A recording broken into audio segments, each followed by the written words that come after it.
Go ahead, man. Hey, my name is Patrick. This is Mike. We started this little blog down the street, but we wanted to present you with this Ellis Valentine shirt. Because he could not be here tonight when we actually asked him. I asked him too. Yeah. But he couldn't make it. Thank you. And Chuck, I appreciate it. this is a rendition of a third baseman that may or may not be named, but this is for you. And we wanted to thank you for coming down here tonight with Skin. But Jonah, we wanted to ask you about clutch. This was talked on the radio today, but we want you to go a little bit deeper into if you think clutch is or is not something that can be measured. I mean, if you can't drive an automatic. Oh, I'm sorry, you're talking.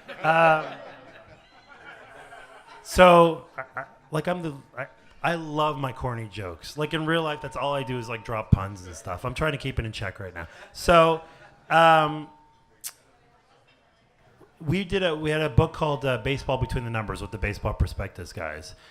Like I was by a factor of 100 the dumbest person on this book. Nate Silver was on this book. He only runs the world now. James Click works for the Rays.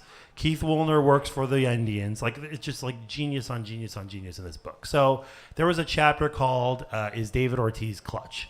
And it measured this. It went after this thing. This is back in 2006. The metrics have changed a little bit, but it was the same idea. And we looked at, and we did talk about this on the radio a little bit today, but we looked at it, and what we found was that the most clutch hitter of the last 30 or 40 years, does anybody know the answer to this question? Mark Grace. Why was Mark Grace the most clutch hitter?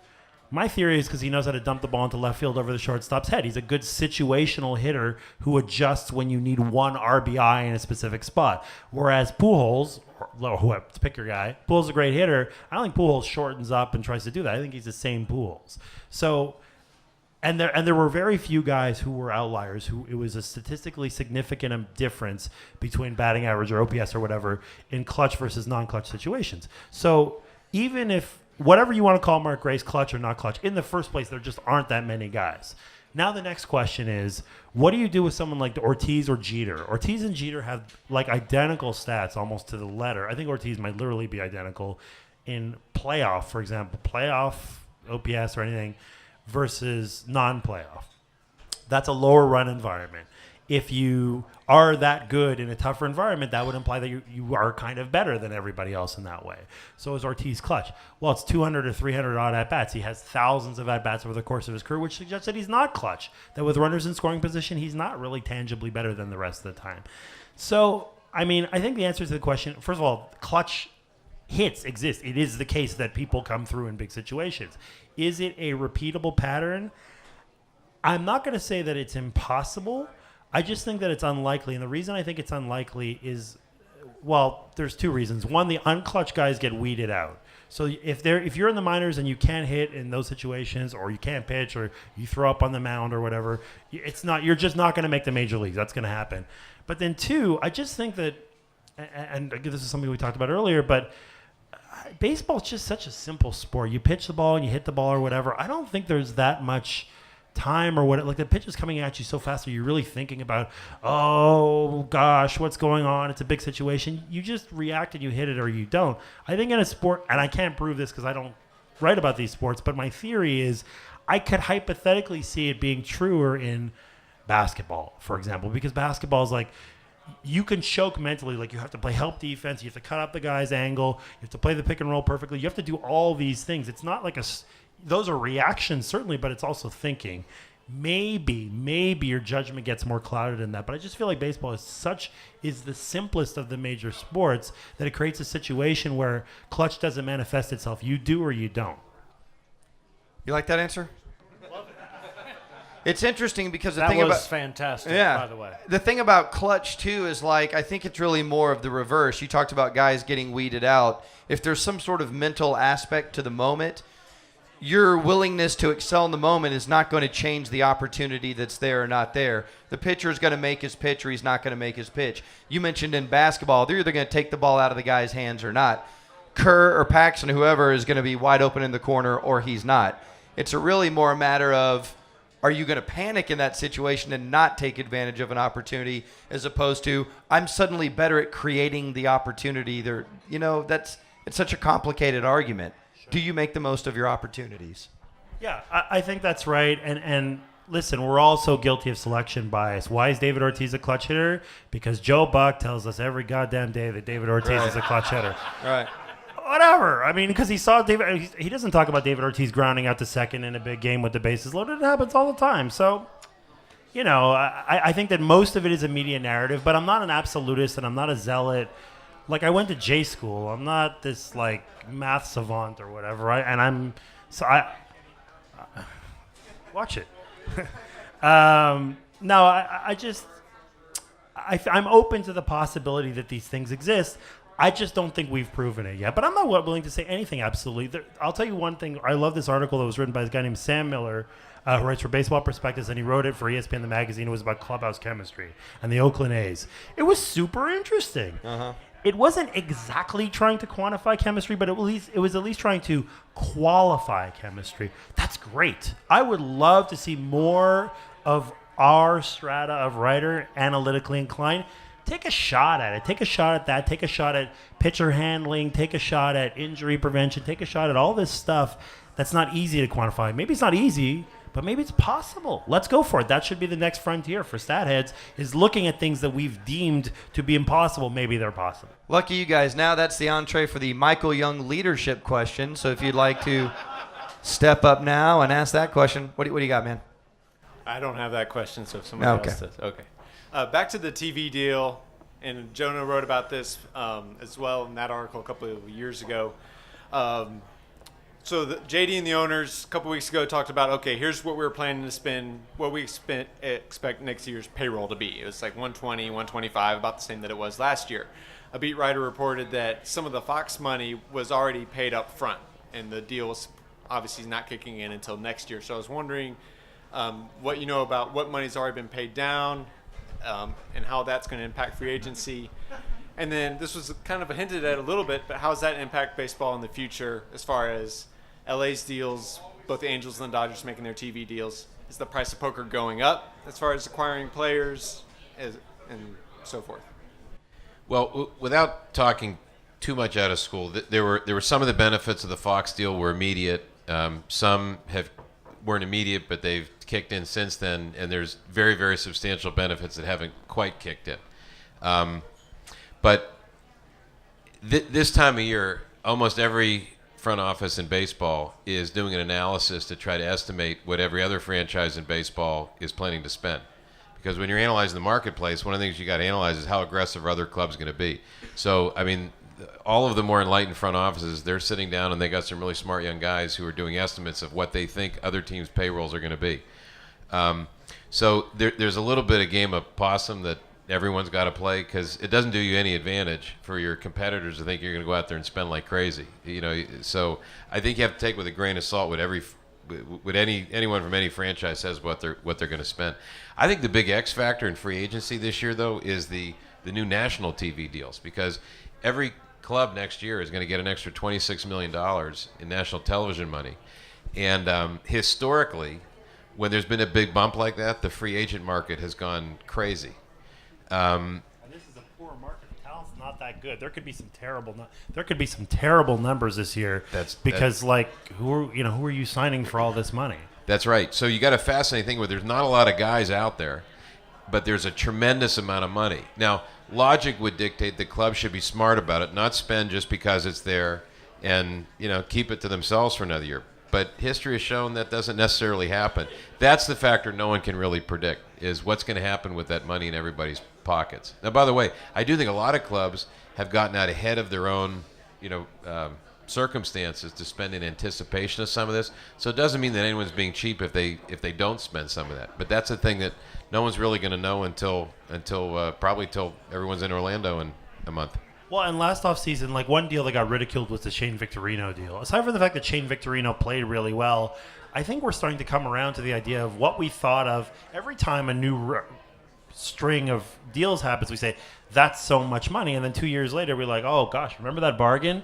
it's just things change, and our brains are wired a certain way. So like an average player gets $10 million a year. We're like, he's average, whatever. Well, that's about the market is 10 or 11 or $12 million a year. That's about right. That's how it goes. The superstars are underpaid. If Kershaw signs for $275 million or whatever, I don't know what's going to happen 8 years from now, but the first couple of years, he will be underpaid in today's market if he's only making $30 million a year. Yeah, I mean, I remember driving around when I was a kid and hearing that Eddie Murray had signed a contract for $2 million a year, which was about $700,000 more than anyone else was making. I was saying, all right, well, that's it. This whole industry is going down. You got to be kidding me. $2 million? That's absurd. So you're right, Jonah. I mean, as soon as someone breaks through the ceiling, someone goes beyond that too. Another signing that was ridiculed was Russell Martin. I mean, here are the Pirates stepping up. They outbid the Yankees. They do this big contract. But going back to your comment about catchers, the impact he had on the pitching staff, I mean, you know how to quantify it a lot better than I do. He's from Montreal. That's the real reason it was a good sign.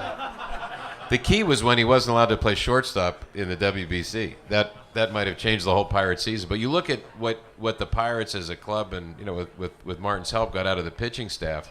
I mean, how do you even put a value on that? Of course you can, but it's huge. So I think it depends on the position. It depends what the alternatives are. And, I think if you try to value these things in the abstract, you're probably going to make a mistake. I want to ask you, there's two beat writers here within the last 10 days have said, well, the Rangers may need to trade Ian Kinsler and pay half of his salary. And obviously, if two different beat reporters are saying that, they're getting it from somewhere. That's the thing. It's like the blog guys come up with ideas and stuff. The beat writers talk to people. So somebody reputable has told them this. They didn't both just pull this out of their butt. So what is your opinion of Kinsler as a player and the idea that you would have to pay half of his salary if you were trying to open up that space so that you could make Profar an everyday player? Well, first of all, it's possible they got it from somewhere, but they could have gotten it from a rival executive who has every vested interest to lower Ian Kinsler's perceived value. So I'm never... Beat writers are, they have to use their anonymous sources. That's how it works. But you take everything with a grain of salt. Everybody has an agenda. Sometimes the agent is saying something. Right. There's one national writer in particular who says things that are often in concert with one in particular agent, and it always seems to work out well for those particular people involved. I don't know what you're talking about. Anyway, so you're always going to have that interest. Here's the thing, though. There might be some grain of truth to it, but that doesn't mean that Kinsler is unmovable. It just means if you want to get great prospects, maybe you have to go in that direction. Everything is relative. If I'm the what's a good example? Cano leaves, and the Yankees don't have anybody. Well, they would take Kinsler like for free for €4 for Jabba Chamberlain and a bucket of beans or whatever. Right. So it's not the case that he's not worth anything. It's just a case that it depends what you want back. If the Rangers feel to get real value, yeah, sure, maybe you cover some of the contract. And even then, it could depend on who you're trading with. Some teams can drop that money, no problem, if this is not a good fit because they have a second baseman. But if the Tampa Bay Rays wanted Ian Kinsler, of course that has to happen because they don't spend money. So it just depends on what the situation is. But that doesn't mean that Kinsler is a bad player or, his value is in the toilet or whatever. If he became a free agent and you could sign him for that contract right now, a lot of teams would sign him for that contract. And the interesting thing about it is his contract declines de-escalates in value because he saw what happened with Michael Young, who's a good friend of his, and didn't want to be in that same position. So he signed a contract that de-escalates, and here with 4 years left on it, the beat writers are talking about giving him away with money. Go ahead and jump in. Hi, I had a couple of questions for Chuck regarding Myrtle Beach. First, I was wondering if you had any stories to tell or a past relationship with Brett Nicholas, who just won the MVP of the Arizona Fall League game, and I know he spent some time with the Pelicans, I think in 2012. And then my second question was wondering whether you could describe any of the differences between Myrtle Beach's relationship with Atlanta some time ago and how things have been with the Rangers more recently. Brett was a good player for us in 12. I didn't really get a chance to know him personally, but glad to see him doing well since then. We had a terrific relationship with the Braves. When I switched the affiliation in September of 10, it was completely because of my role with the Rangers, and it made sense to kind of bring it all in the family. It was no negative reflection on the Braves at all. My relationship with them continues to be terrific, and I mean, one of the things that was kind of written erroneously after I left was that somehow that switch was mishandled, and I mean a lot of people in the Braves front office are very close friends of mine, and we got a good chuckle out of it. So we got along great with the Braves. The Rangers have been an exemplary affiliate. I mean, they've been great. I mean, first of all, our manager all 3 years, Jason Wood, is a guy who ought to end up in the big leagues. I mean, he's been a tremendous manager. Hope he gets a shot as a coach, if not a manager, at some point.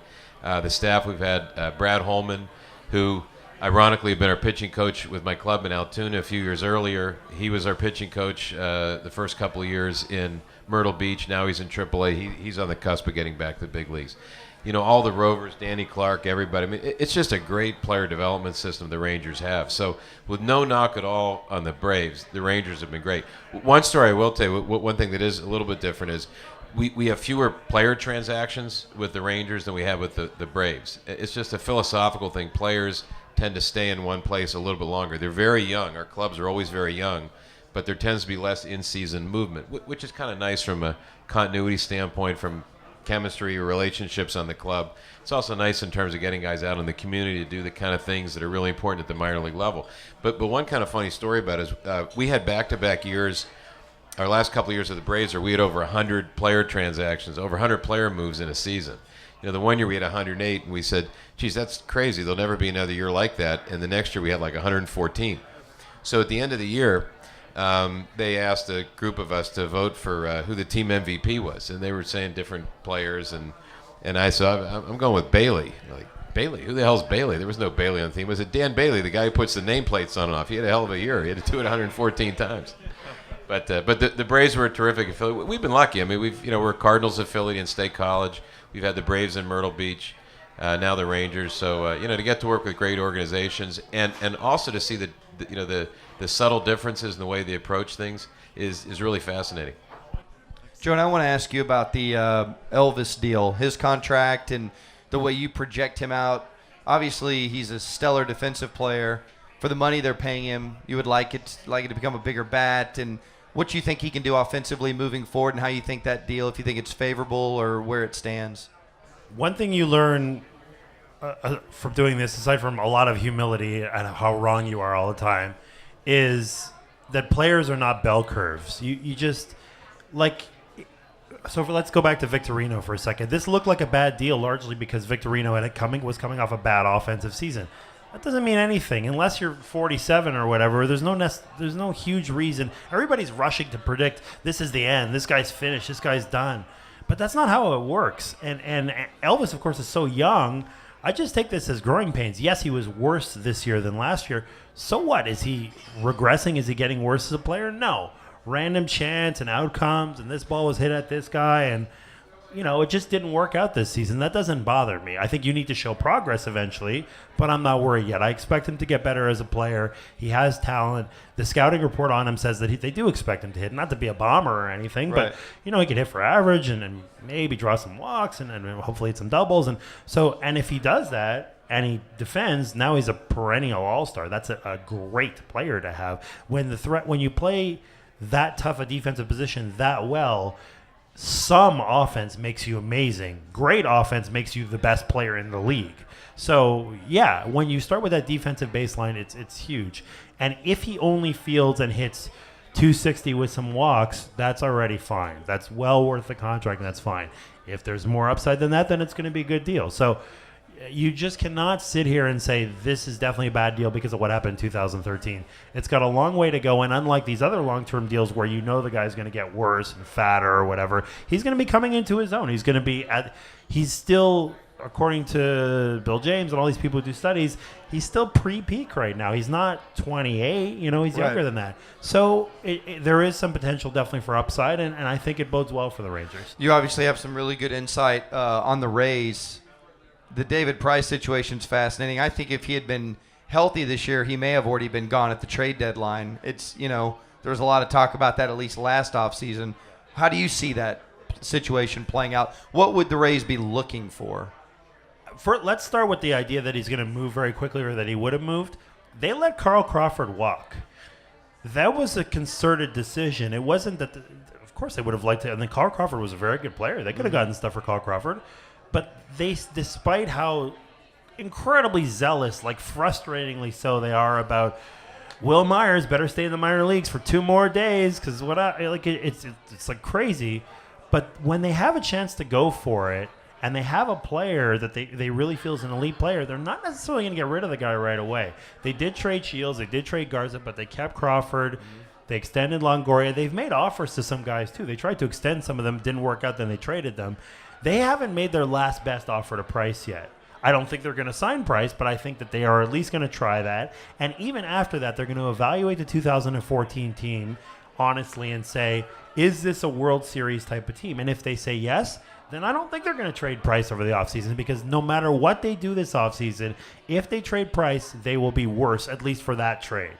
If they traded Price for Profar or something, they're worse. Profar's not as good as Price right now. Maybe eventually, whatever. But so I don't think it's that simple. Now, having said that, what would they want for someone like Price? Yeah, someone like Profar. You know, you want a guy who's 1 year or less of service time, who has a ton of upside, who plays a premium position. They don't really want a slugging first baseman or whatever because there's a lot of guys like that. They want somebody who's a unique talent, preferably an up-the-middle position like any other team. And there aren't that many teams that can match up that way. Like, I think a great potential trade partner for Price would be the Cardinals in some way. But the Cardinals have so much good young pitching that maybe they don't want to trade Oscar Taveras and other stuff for David Price. So the market becomes limited. You box yourself into a corner in a way. Your guy is so good and so desirable that what you ask for becomes so high that nobody really was willing to pull the trigger. Because what if Price does get traded, they're going to get a lot. This might be like a Teixeira trade. That's what they're going to want. So I think that it's easy to say on paper, of course they should trade Price there. They don't spend much money. He's a great player. He's making a lot of money. But they're going to be so picky about it that it's going to take some time.